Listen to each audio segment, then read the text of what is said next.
Hello, this is Chris Ott, and this is part 14 of this series that I'm titling Metaphysics, and this is a kind of a subsection of that series on perception.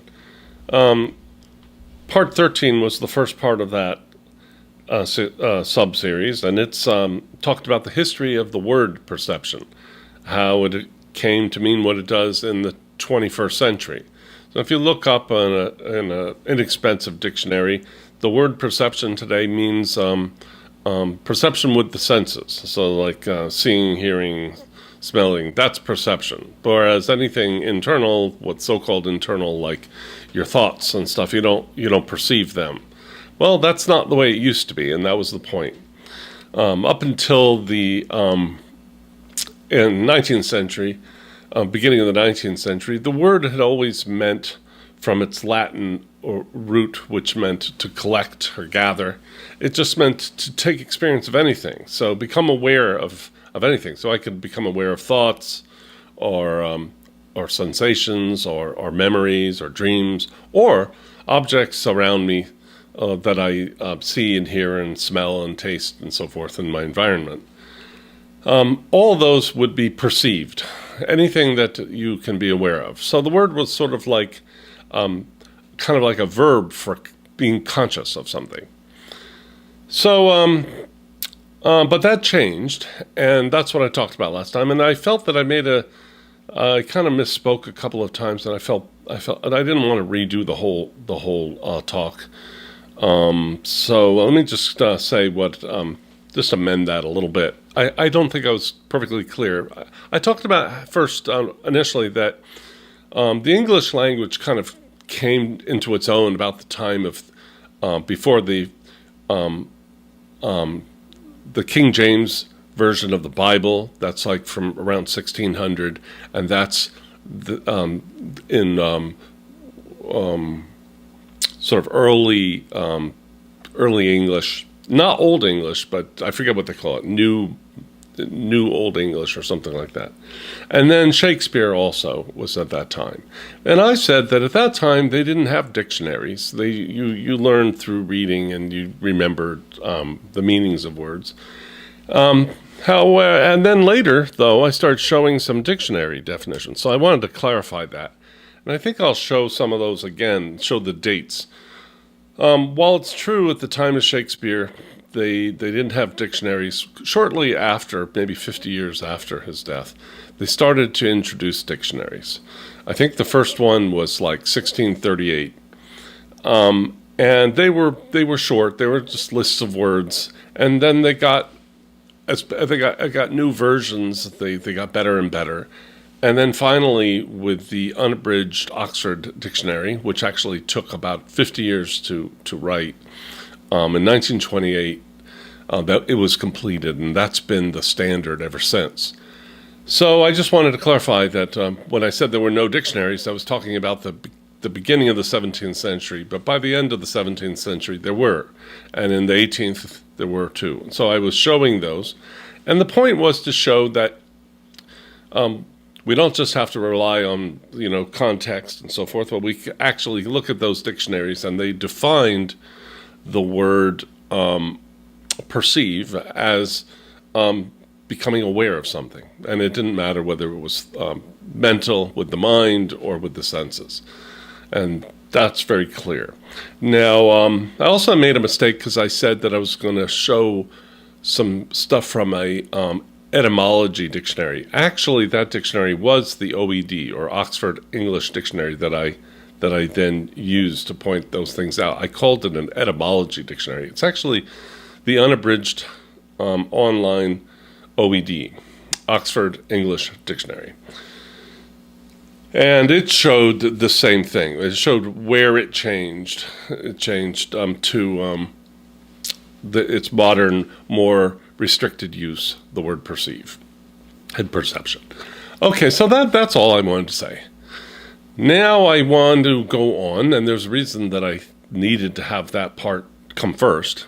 It's because I'm going to be talking about perception for a little while, and you have to understand that I'm always talking about perception in its original classic sense.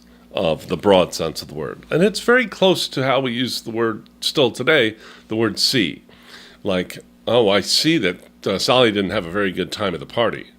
Or I could say, I see the clock on the wall. Both of those I could say see. Or I could say, you get what I mean. Like, you see what I mean. All right, so now I'm using the word see in that broad sense, not just as sense perception with the five senses. Okay, so now it gets really convoluted then. I would say that this change of the word perception was a kind of a travesty for philosophy and philosophy has gone backward and I'm going to show why and how and so forth, and that's the point of this series. Because of this change. Now, it's very hard to explain the reasons that they made that change, because it has to do with things that had come before, using the word perception in its classical sense. Especially philosophers like David Hume, George Berkeley, Locke, and others. They would group together, or Descartes also, who's French. But see, Descartes wrote in Latin, so it doesn't matter. The word in Latin meant you still use the Latin word for percipere and so forth. That means to perceive. It's the same word. And they used it together, and so they would say, we only perceive our own ideas, which is actually a section of this series on metaphysics. It's number 1. And I explained what they meant by that. And they also said that anything that you perceive is an idea, because we perceive ideas. We perceive only our ideas, meaning our own brain states. That's all you could actually experience is your own internal brain states. Or in those days, they would say that your mind.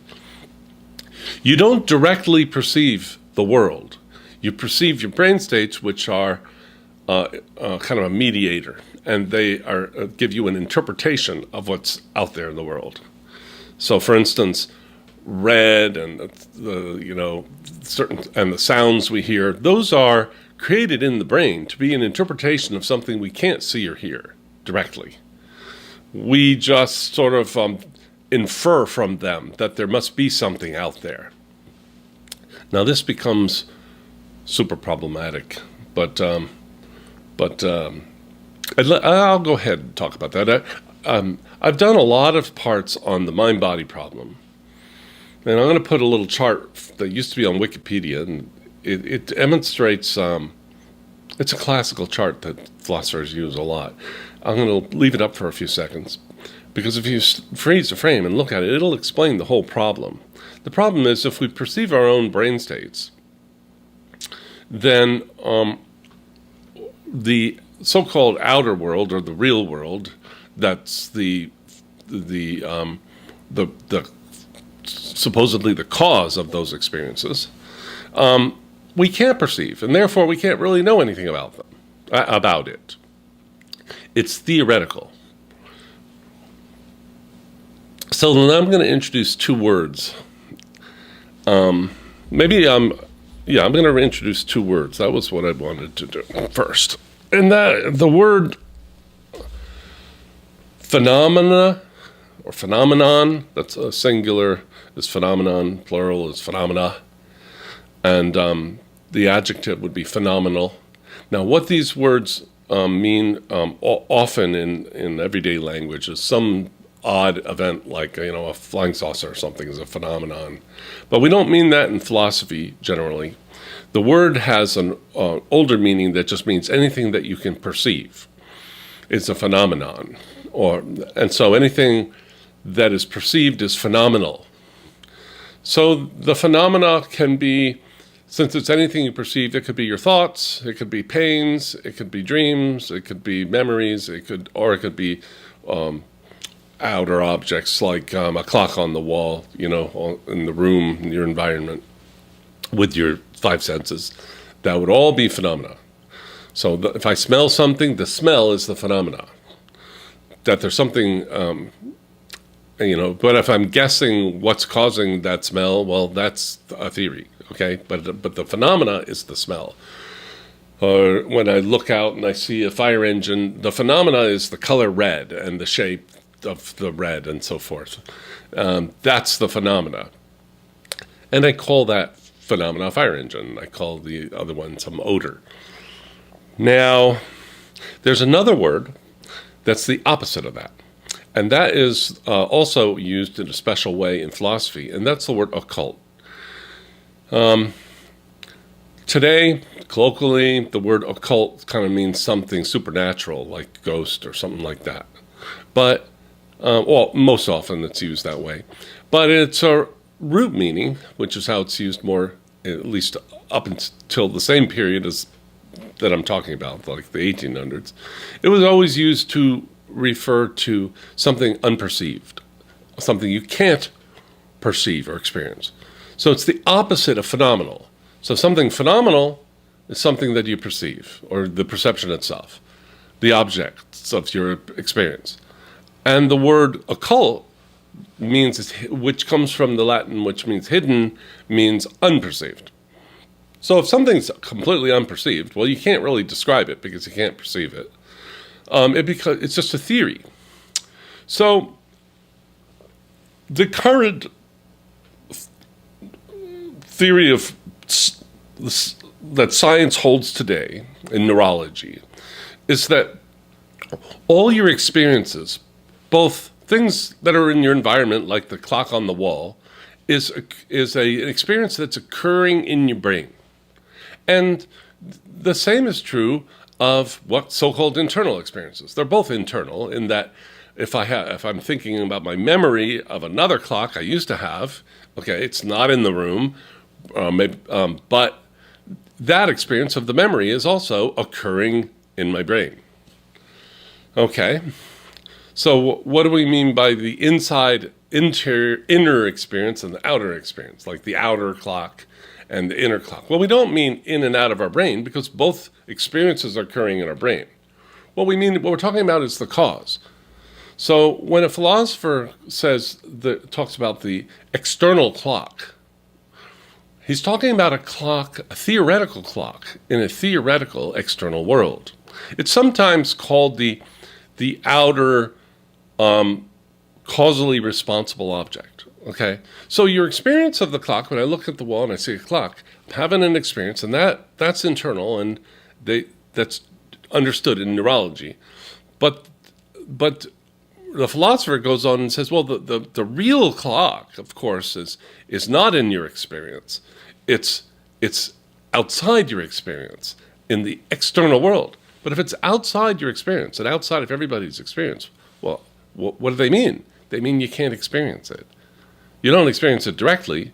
You infer it from your internal experience, that there's an external other clock, a real clock, a physical clock. But that real external physical clock that's causing your experience of a clock, when you look at the wall, is occult. It's entirely theoretical. No one's ever seen this. No one's ever perceived it. So, we have the theory of an external world. That sounds really strange, but it's not really controversial. Now, at the time of a philosopher named Thomas Reid, when they changed the meaning of the word perception to only be referring to supposedly like clocks on the wall when you see objects in your environment, what he tried to define those kinds of perceptions as is perceptions that we know are caused by something in the theoretical external world. But how do we know? He says, well, God gives you a kind of magical ability to be able to determine from seeing the clock on the wall that there's another clock. And that he called common sense. And as a matter of fact, this is called common sense metaphysics. And he's a part of a movement at the end of the Enlightenment called the Scottish Common Sense Philosophers. And you can look that up. Look up Thomas Reid. And you'll see there were others. They were followers of him, basically. And they thought that it's just common sense that there's another clock in another world we can't perceive. Well, I'm not the first to point out, there's nothing common sense about that. No one that's listening to this video probably ever heard any of this, is probably questioning whether I've lost my mind. The fact is that this external world is only something that philosophers talk about and obsess upon. Ordinary people who have common sense, literally have common sense, a good horse sense, and they're common people. They're not philosophers. They might be, brain surgeons, but they don't have this idea that there's another theoretical world called the external world, and that's the real world. The actual common sense, normal, healthy way to look at things, like if you asked anybody who was like well-adjusted, you'd say, well, look at that fire engine across the street, and they'd look, they see it. Are you looking at the real physical fire engine? And they go, of course I am. What are you talking about? Yeah, that's the physical, real fire engine. And they'd be pointing at that fire engine, which is part of their experience, their internal experience. Now, the reason I sound like I'm nuts is it sounds like I'm implying there's no real fire engine out there, that it's just all in your head. Well, that's not what I'm saying. But it does sound like that, and I'm going to tell you why. But anyway, that idea that everything's in Chris Ott's head, if Chris Ott thought that would be a condition called solipsism, a condition no one has ever really had. It's not a real condition. It's a theoretical condition. It's a theory that there might be people who think everything's in their head, but I don't think anyone's ever been, gone through psychoanalysis and they determined that they thought everything was in their head. We all get that things are not in their head, okay? But we think it is normal to believe that the things that we are perceiving the physical world. It is not normal to believe that we're perceiving only our own brain states and that the external world can never be perceived. So let me say where this whole confusion comes from. And this is the mind-body problem. The mind-body problem is, well, if there's this other fire engine causing the fire engine I'm perceiving, well, how do we know that there is, since we can't perceive it? And how does it cause our experience of it? Well, we wouldn't even be able to do any tests to find out because we don't perceive it. So it doesn't even belong to science. It only belongs to conjectural philosophy, the idea that the physical world is something we don't perceive. So the whole problem with this comes from a dichotomy between internal and external experience. That's the problem. Now I'm going to say where this comes from. And this is in my second book. I think it's pretty clear there, too. I'm going to say where that comes from, but I'm going to show why it doesn't have any meaning. Obviously, if I see a clock on the wall in my apartment, and I say that's an external experience, and then I have a memory, and I go, well, I'm not perceiving that. That's because that's not caused by something in the theoretical external world. This doesn't really work because what am I even talking about? I'm talking so theoretically that I don't even know, and they don't know how this works, this external world in relation to the internal world. That's the mind-body problem. Your experience is called the mind, and the theoretical world, that's called the body. So the whole physical world is just theoretical in philosophy. But they're going to say, yeah, but it's common sense. I mean, no, it's not actually common sense because it's not what people think. Common sense is that you experience the actual world directly, okay? When I look at my hand, that's my hand, okay? That's long been called common sense. So I'll explain where this comes from. If you go back to the beginning of humanity, the beginning of man, before there's writing, before there's philosophers, before there's much, when we're living in the caves or in the woods and huts, and we just sort of have crawled out of the ooze, let's say, we're the first early men, proto-humans. Those people began after a while, once they developed a little bit of language. They started sitting around the fire and they asking, where does all this come from? Where do the stars come from? What are they? Okay, what about the lakes and the streams and the forests and the mountains? How did the mountains get so high? How did the valleys get so low? How did all this happen? How? What's the cause? Explain it.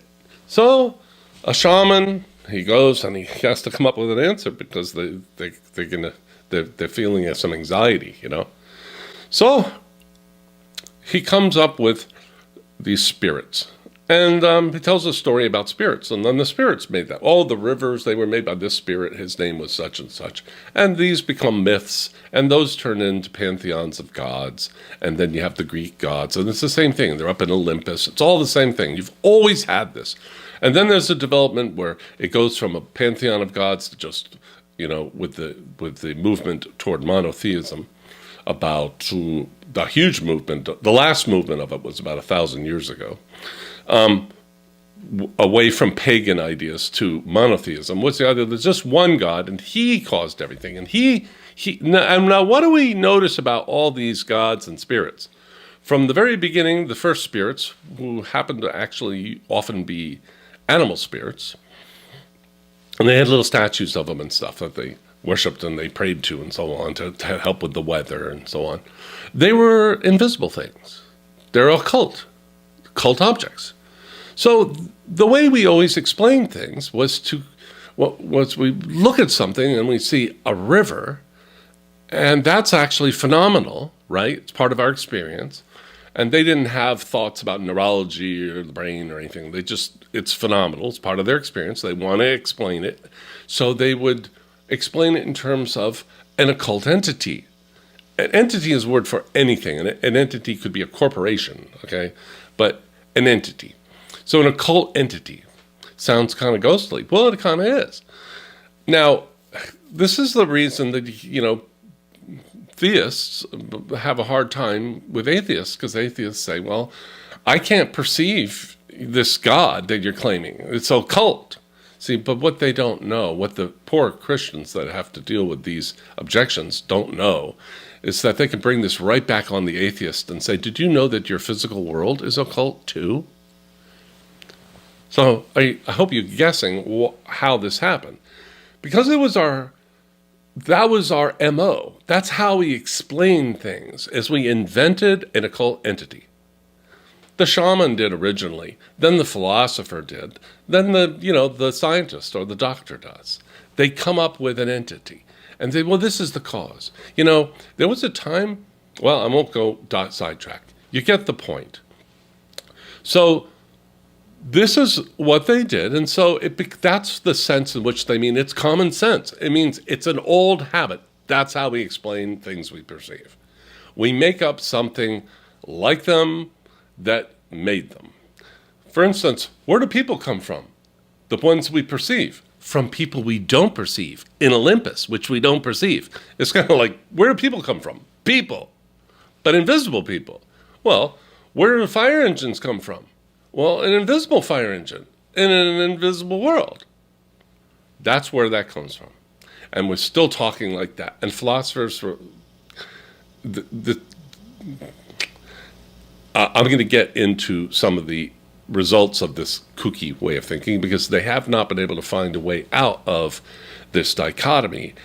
And their philosophy suffers so badly from it, because at this point they've admitted that they have no way to explain how this works. How does this invisible thing that's theoretical other world make the world of our experience?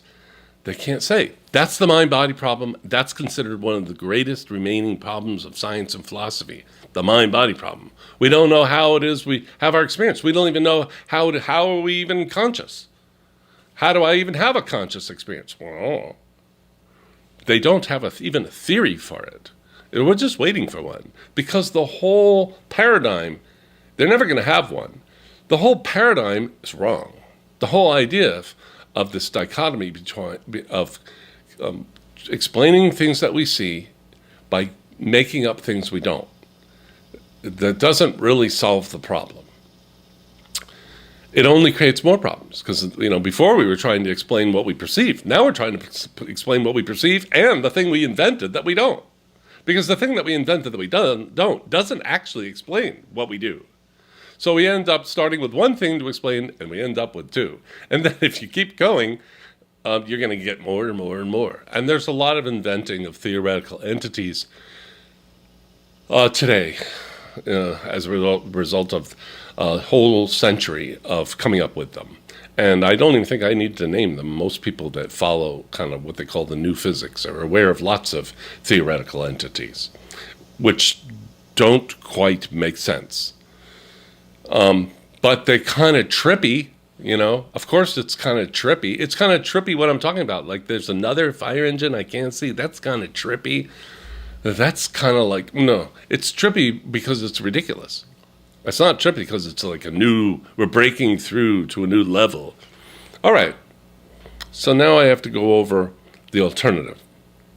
Well, then what do you do if we don't posit an unseen entity? I mean, 10 people walk into a room and they all see the same, rock in the middle of the room. And then they go, well, what's causing us to all have this experience? There must be a rock, right? Oh, but we find out that rock experience is in our brain. Well, then there must be a rock somewhere, but we can't perceive it because we only perceive brain states. So that we have to make up another world to put that other rock in. And what's the rock going to be like that we're going to invent? Just like the one we perceive. So we just create a mirror. We create a mirror. We have a two-world view that doesn't work. One mirrors the other. And they've been doing this for 2,500 years. Goes all the way back. Aristotle was doing it. Plato was doing it. That's what his forms were, Plato. So they've always had this. Now,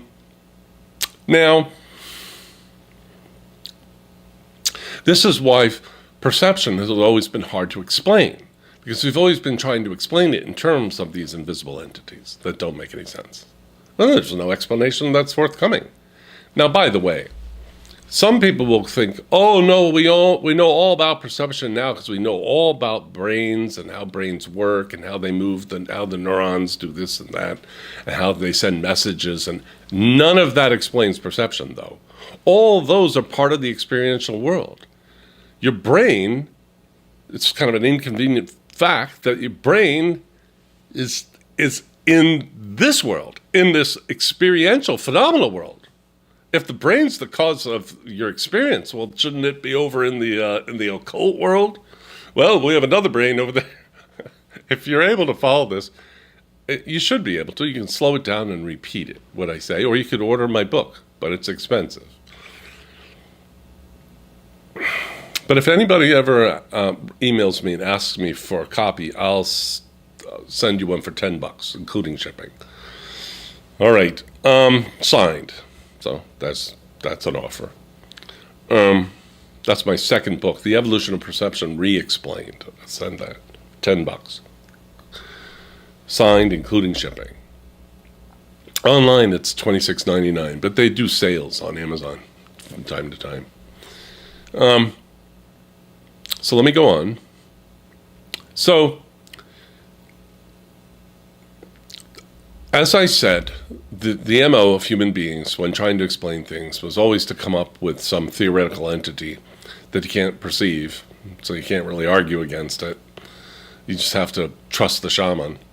And that explains it. But how it explains it is never explained. So it's not really an explanation. It's what I call a nominal explanation. It's an explanation in name only. So when I say your experience is caused by, matter, that you don't perceive, well, that's just a word, matter. But since I can't perceive it, it's just a word. And how that causes my experience, well, I can't explain that. So it's only a nominal cause. Like, what's the cause? Matter. It's just a name. It's not a mechanics. All right. Now, unconnected to this, in the 19th century, people started thinking of a new way to explain things. And you see it in every field, but more and more and more. And that is, instead of coming up and positing a theoretical occult entity to explain some phenomena, I come up with a process that I can actually observe. There's some processes that are actually going on in the phenomenal world. And you can go and observe them unlike the occult entity that you can't observe and find out how it works to create what you're experiencing. And you can go and you actually see it happening, creating what you're asking about. So, for instance, like you want to know how did the mountains come from? The old way was to come up with, an invisible spirit that, carved the mountains. But the new way was to look at volcanism and earthquakes and so forth and all those tectonic processes and go, we're watching mountains being created around us all the time. And then you can then extrapolate those out and see how they could have created the mountain. You see the volcanoes keep pushing out magma and so forth, or plates come together like they did from the Himalayas, and they push the mountains up like this, and they discover this by studying the tectonic plates, the movement of the tectonic plates. They've learned how it is that these move. They move because there's a hot inner center of the earth that's constantly sending hot lava to the surface. And now, so there's process. Then other examples are Darwin's evolution. Instead of, he tries to get rid of, as best he can, God, and tries to replace it with a process. So it's his... it's a series of accidents because he didn't want it to be, designed. So it's based on natural selection and constant mutations on a genetic level, and then the environment sort of selects what's better suited for survival, and that's what survives, and that's what causes that slow change over time. So that's a process. Okay, very simple. Used to be occult entities. Then we came upon the idea of positing a process. So, why didn't the philosophers start to think about that, about the mind-body problem? Oh, there's a reason. By the time the 20th century rolled around, there had been in the 19th century, a movement called idealism that really pissed off a lot of philosophers. There was the idea that everything was in your mind. And they so much wanted to get away from that they made belief in the external invisible world the litmus for being a really good philosopher. You believe in that. You sort of have to express your loyalty to belief in the external world. And that's the cause. Because otherwise you were going to slip into solipsism, and they were like freaking out about that. But sadly, they missed that processes were taking over science while they were remaining with the old idea. And as a matter of fact, they were keeping the old idea of an occult entity as the cause, as the litmus for being a scientific thinker among philosophers. Scientists didn't do that. Scientists didn't, take a test to make sure they believed in the occult entity, although there still are occult entities in science. So I'm not going to get into it here because that's controversial. But it's fading away. And there's doctors always fighting occult entities and looking for the real underlying processes. So it occurred to me when I learned all these problems 25 years ago, when I was already middle-aged, I was listening, and it occurred to me at some point to posit an evolution, a process. No, you take our phenomenal world, which is very rich and complicated and has a lot of details. It includes things like 10 people walk in a room and they see the same rock. Okay, so we have to account for that. We have to account for all kinds of facts about the phenomenal experience we all share. And we take that and we call that the world. That's the real world, the phenomenal world. I'm not saying it's in my brain. I don't think that. I don't think the whole world is in my mind. I'm saying the whole world is experiential. Find something that's not experiential. You can't do it. Everything that you can even possibly speculate about, you speculated about it within your internal experience. And so everything's experience. Physical things are part of my experience, and ideas in my head, they're part of my experience, and it's all experience. So let's explain that whole world of experience. Let's admit that the world, what we're talking about, what begs for explanation, is the phenomenal world. And that's the only world we've ever encountered. Let's pause it for a moment. Let's just suspend disbelief and say, that's the world. Then are there processes that we can find going on in phenomenal experience, in this experiencing, not the objects, that's like volcanoes. That's looking for a physical theory for how mountains got created. We're looking for a psychogenic process that's producing this shared experience. And that became the evolution of perception.